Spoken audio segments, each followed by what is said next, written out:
말씀을 나누겠습니다. 오늘 저희들에게 주신 하나님의 말씀은 요한복음 17장 20절에서 26절까지의 말씀입니다. 저와 여러분이 한 절씩 교독하겠습니다. 내가 비옵는 것은 이 사람들만 위함이 아니요 또 그들의 말로 말미암아 나를 믿는 사람들도 위함이니.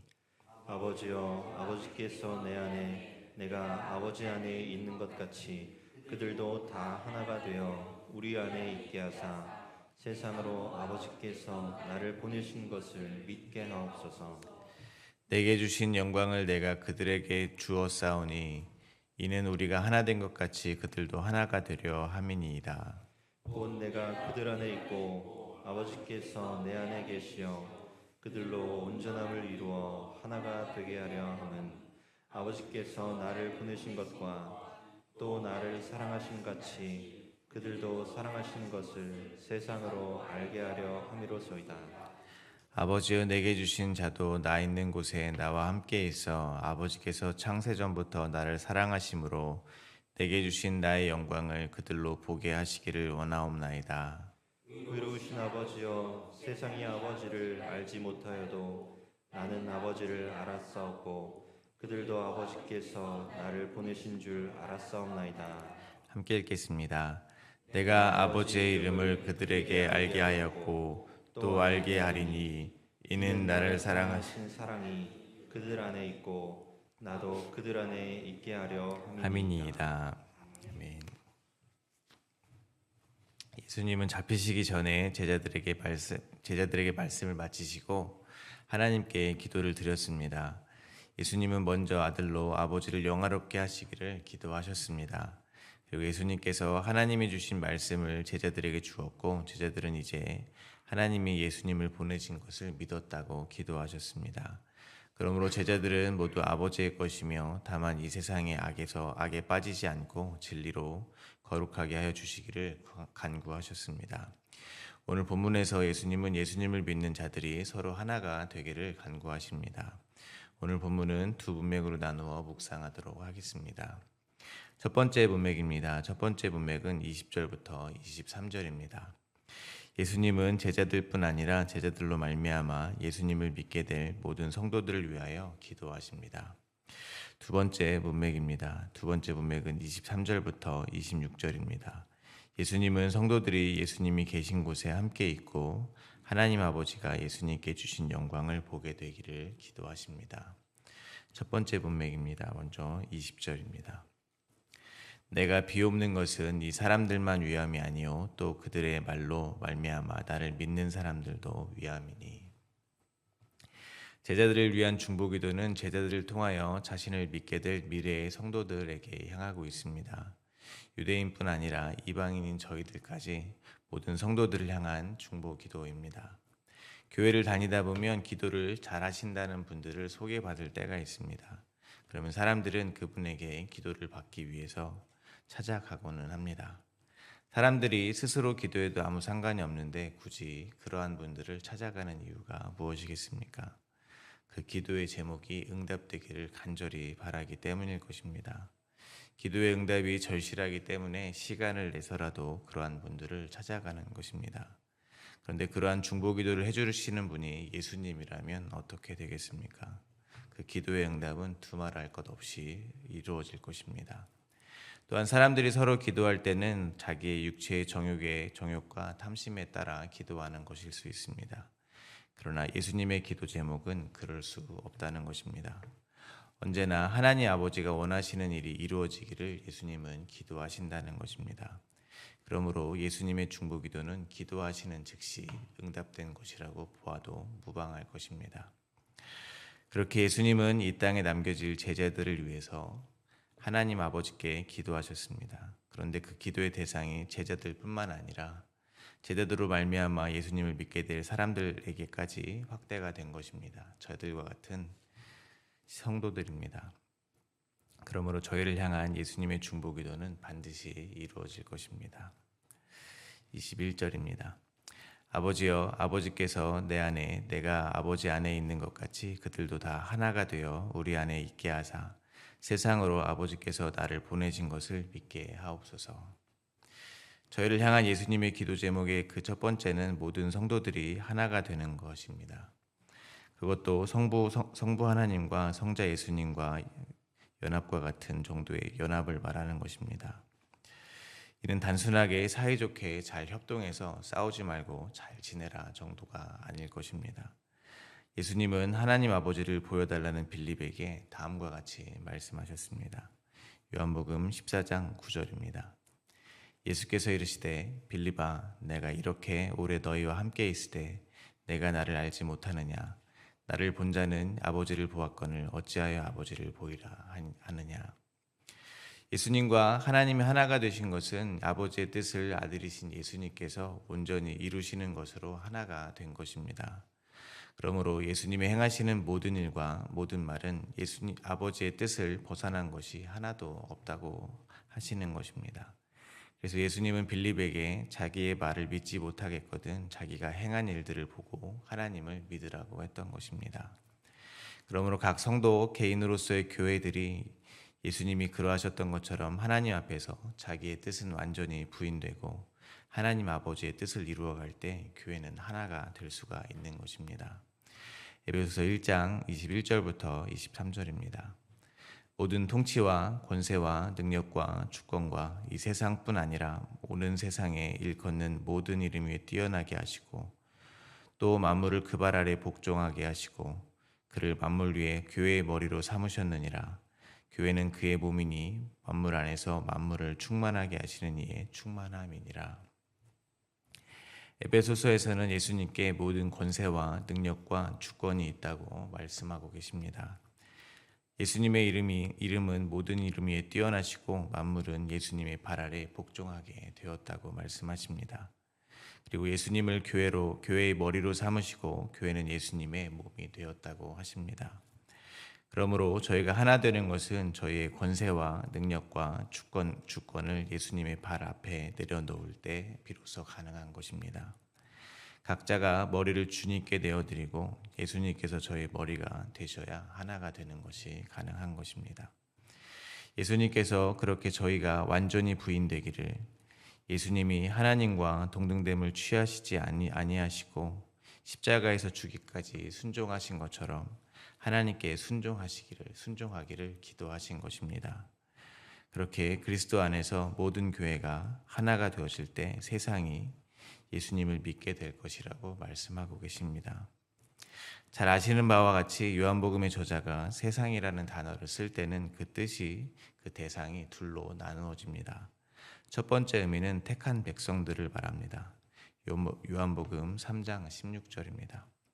하나님이 세상을 이처럼 사랑하사 독생자를 주셨으니 이는 그를 믿는 자마다 멸망하지 않고 영생을 얻게 하려 하심이라. 저는 하나님께서 창조하신 모든 우주 만물을 사랑하신다고 믿습니다. 그래서 여기서 말씀하시는 세상은 하나님이 창조하신 전 인류라고 이해할 수 있습니다. 그리고 그를 믿는 자마다 멸망하지 않고 영생을 얻을 수 있다고 하는 이 구원의 원리도 모든 사람에게 차별 없이 동일하게 적용되는 것이라고 저는 또한 믿습니다. 그러나 요한복음 1장 13절은 누구나 예수님을 영접할 수 없다고 분명하게 선포하십니다. 요한복음 1장 13절입니다. 이는 혈통으로나 육정으로나 사람의 뜻으로 나지 아니하고 오직 하나님께로부터 난 자들이니라. 그러므로 하나님이 보내주신 독생자를 믿을 수 있는 이들은 창세전에 택함을 받은 사람들뿐이 없습니다. 믿음을 선물로 받은 자들만 예수 그리스도를 믿을 수 있다는 것입니다. 그러므로 여기서 말씀하시는 세상은 결국 창세전에 하나님께 택함을 받은 사람들을 말하는 것이 될 것입니다. 그리고 또 한 가지 요한복음에서 사용되는 세상은 말 그대로 세상입니다. 하나님이 창조하신 만물이지만 하나님과 관계없이 자기 뜻대로 살아가는 모든 인류를 말합니다. 요한복음 1장 10절입니다. 그가 세상에 계셨으며 세상은 그로 말미암아 지은 바 되었으니 세상이 그를 알지 못하였고. 그러니까 저희도 원래는 하나님과 관계없이 자기 뜻대로 살아가는 세상에 속한 자였는데 주님의 주권적 은혜로 택함을 받고 세상에서 구별된 것이라고 볼 수가 있습니다. 그래서 예수님은 요한복음 17장에서 이렇게 기도하셨습니다. 요한복음 17장 9절입니다. 내가 그들을 위하여 비옵나니 내가 비옵는 것은 세상을 위함이 아니요 내게 주신 자들을 위함이니이다. 그들은 아버지의 것이로소이다. 예수님께서 기도하는 대상은 하나님과 상관없이 살아가는 모든 세상을 위함이 아니라는 것입니다. 예수님의 기도는 하나님께서 예수님께 보내주신 자들, 즉 세상에서 구별된 세상, 즉 택함을 받은 성도들을 위해서 기도하셨다는 것입니다. 그래서 저는 오늘 21절에서 말씀하시는 세상도 결국 택함을 받았지만 아직 깨닫지 못한 백성들을 말씀하신다고 생각합니다. 오늘 본문 20절의 표현으로 하자면 예수님이 보내주실 성령에 힘입어서 예수님을 믿게 될 예수님 당시의 사람들의 입장에서는 저희들 같은 미래의 성도들을 가리킨다고 생각합니다. 따라서 예수님이 기도하신 대로 먼저 믿음 생활을 하는 성도들이 서로 하나가 되기 위하여 자기의 권세와 능력과 주권을 모두 예수님 앞에 내려놓는 자기 부인과 십자가에서의 죽음의 모습으로 하나가 되는 것을 보면 하나님을 알지 못하는 세상, 즉 멸망하는 자들은 미련하다 말하겠지만 택함을 받은 백성으로서의 세상, 즉 구원을 얻는 자들에게는 자기 부인과 십자가가 하나님의 능력이 될 것이라고 말씀하고 계시는 것이라고 생각합니다. 그러므로 저희들의 기도도 또한 예수님을 닮아 바뀌기를 바랍니다. 더 많은 권세를, 더 많은 능력을 달라 기도하는 것이 아니라 예수님 앞에 모든 주권과 권세와 능력을 내려놓게 해달라고, 그래서 저희가 속한 곳에서 저의 고집과 아집으로 하나됨을 방해하는 자가 되지 않게 해달라고 기도하기에 되시기를 간절히 바랍니다. 이어서 22절과 23절입니다. 내게 주신 영광을 내가 그들에게 주었사오니 이는 우리가 하나가 된 것 같이 그들도 하나가 되려 하려 함이니이다. 곧 내가 그들 안에 있고 아버지께서 내 안에 계시어 그들로 온전함을 이루어 하나가 되게 하려 함은 아버지께서 나를 보내신 것과 또 나를 사랑하심 같이 그들도 사랑하신 것을 세상으로 알게 하려 함이로소이다. 예수님은 하나님 아버지께서 주신 영광을 저희에게 주셨다고 합니다. 그 영광은 저희가 잘 아시는 것과 같이 십자가의 영광입니다. 다시 말씀드리지만 예수님은 십자가에서 죽기까지 순종하심으로 하나님의 뜻을 이루었습니다. 하나님의 뜻을 이룸으로 아버지 하나님과 하나가 되셨습니다. 그런데 그렇게 자기를 하나님과 동등됨을 취하지 않고 십자가에 죽기까지 순종하게 하시는 것을 아버지가 자신을 사랑하신 것이라고 말씀하고 계시는 것입니다. 마찬가지로 저희에게 이 십자가의 삶이 모두 주어졌습니다. 이것이 하나님 아버지의 사랑으로 보이십니까? 믿음을 선물로 받지 못한 이 세상은 결코 이것을 하나님 아버지의 사랑으로 볼 수가 없습니다. 그러나 믿음을 선물로 받은 세상, 즉 택함을 입은 자들은 그것이 아버지 하나님께서 저희를 사랑하시는 것이며 하나님 아버지의 뜻이 이루어지는 영광이라는 것을 믿음으로 보게 된다는 것입니다. 다시 한번 택함을 받았지만 아직 깨닫지 못한 미래의 성도들은 제자들이 십자가를 지는 삶을 보고 그것이 하나님의 사랑임을 알아보게 될 것이라고 말씀하고 계시는 것입니다. 그러므로 저에게 날마다 필요한 것은 이 믿음입니다.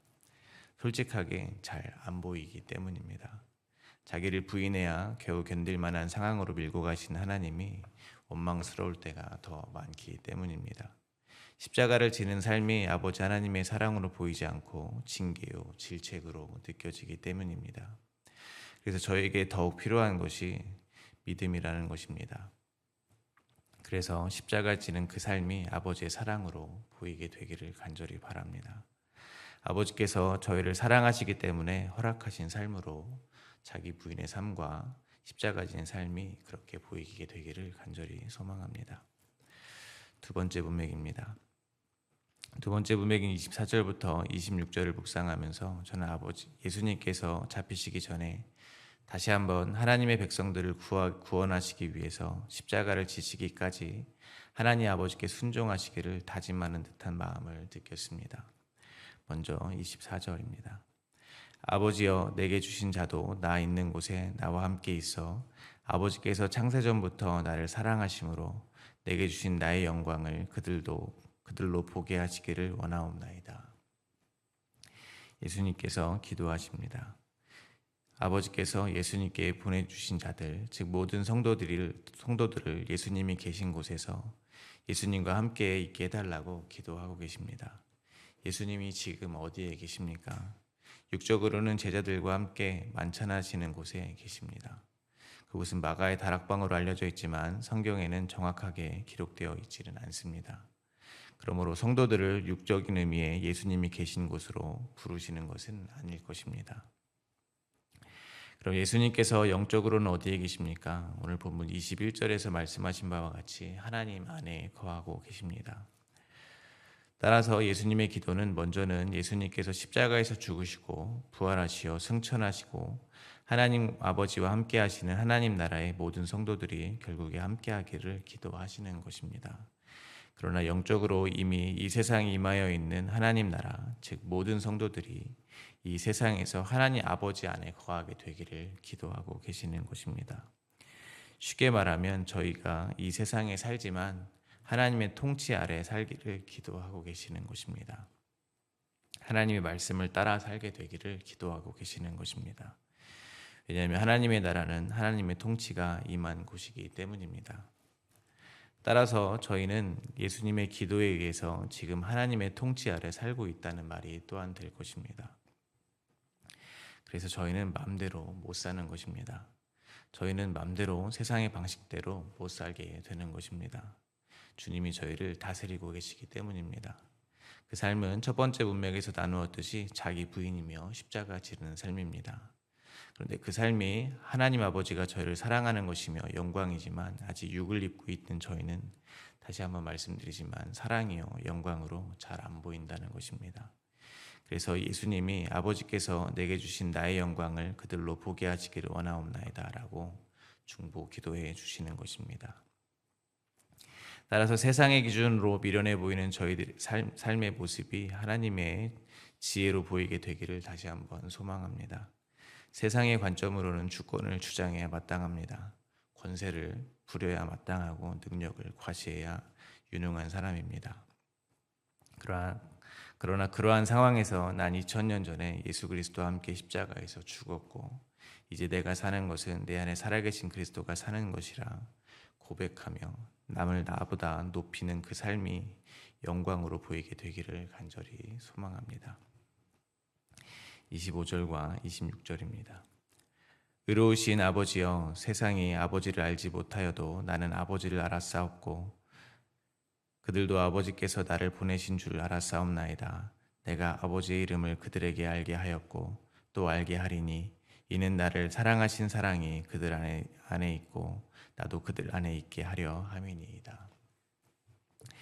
예수님께서 하나님 아버지를 의로우신 아버지라고 말씀하십니다. 그런데 이 세상은 하나님 아버지를 모른다고 합니다. 알지 못한다는 것은 단절되는 것입니다. 그러나 세상에서 구별된 세상, 즉 하나님 아버지께서 예수님께 보내신 백성들은 하나님 아버지를 알게 되었다고 합니다. 왜냐하면 예수님께서 아버지 이름을 알게 해주셨기 때문입니다. 그리고 저희와 같은 미래의 성도들에게 알게 해주시겠다고 하는 것입니다. 그러므로 저희가 하나님 아버지를 알게 된 것은 모두 예수님의 기도 덕분입니다. 하나님이 예수님을 사랑하신 그 사랑이 저희 안에 있고 예수님도 저희 안에 있게 하신다고 기도합니다. 복잡한 이야기처럼 들립니다. 그러나 이미 저희가 잘 아는 내용입니다. 하나님 아버지께서 의로우시다는 것은 죄와 함께 할 수 없다는 것입니다. 세상은 하나님이 의로우시다는 것을 모르기 때문에 하나님을 대적하며 산다는 것입니다. 그러나 그들은 모두 심판의 대상입니다. 왜냐하면 하나님은 의로우시기 때문입니다. 그러나 예수님은 하나님 아버지가 의로우심을 알고 계십니다. 그래서 죄의 값을 반드시 치러야 하는 것을 알고 계시는 것입니다. 그러니까 하나님 아버지는 독생자 예수 그리스도를 보내셔서 택한 백성들을 하나도 잃지 않고 구원하셔야 한다는 것을 알고 계시는 것입니다. 그것을 위해서 예수님께서 어둠인 이 세상에 보냄을 받으신 사실을 알고 계시다는 것입니다. 그리고 제자들도 이제 그 사실을 알게 되었다는 것입니다. 그 말은 무슨 말이겠습니까? 제자들은 자기의 힘으로 하나님과 관계될 수 없음을 깨닫게 되었다는 말이 될 것입니다. 왜냐하면 자신은 죄인이기 때문입니다. 하나님 앞에 나아가면 꼼짝없이 죽을 수밖에 없다는 것을 알게 된 것입니다. 그러나 이제 예수님께서 하나님의 뜻에 따라 십자가에서 죄인들을 대신하여 죽으심으로 그 의를 이루시고 그 사랑을 제자들로 말미암아 예수님을 믿게 될 모든 성도들에게 십자가로 이루신 주님의 의로움을 주신다 말씀하시는 것입니다. 하나님 앞에 나아갈 유일한 새로운 길이, 새로운 살 길이 되어 주신다는 것입니다. 근데 그 죄인인 저희가 하나님 앞에 나아갈 수 있게 되는 그 의로움을 어떻게 주신다는 것입니까? 26절 마지막에 말씀하신 바와 같이 저희 안에 거하시는 방법으로 주시는 것입니다. 그러니까 의로우신 예수님께서 저희를 십자가에서 예수님과 함께 죽이시고 저희 안에 대신 사시는 것입니다. 깨버려야 마땅한 질그릇 안에 보배가 담기는 것입니다. 이 하나님의 사랑, 예수님의 은혜를 잊지 않게 되기를 간절히 소망합니다. 말씀을 맺겠습니다. 고린도전서 1장 30절부터 2장 2절입니다. 너희는 하나님으로부터 나서 그리스도 예수 안에 있고 예수는 하나님으로부터 나와서 우리에게 지혜와 의로움과 거룩함과 구원함이 되셨으니 기록된 바 자랑하는 자는 주 안에서 자랑하라 함과 같게 하려 함이라. 형제들아 내가 너희에게 나아가 하나님의 증거를 전할 때 말과 지혜 아름다운 것으로 아니하였나니 내가 너희 중에서 예수 그리스도와 그가 십자가에 못 박히신 것 외에는 아무것도 알지 아니하기로 작정하였음이라. 저희가 택함을 받은 성도로서 예수님의 십자가가 하나님의 사랑이며 영광임을 이제 알았다면 사도 바울과 같이 고백하게 되기를 간절히 소망합니다. 이제 예수 그리스도와 그가 십자가에 못 박히신 것 외에는 아무것도 알지 아니하기를 작정하였음이라 라고 고백하신 하루가 되시기를 간절히 소망합니다. 오늘 주신 하나님의 말씀을 생각하며 함께 기도하겠습니다.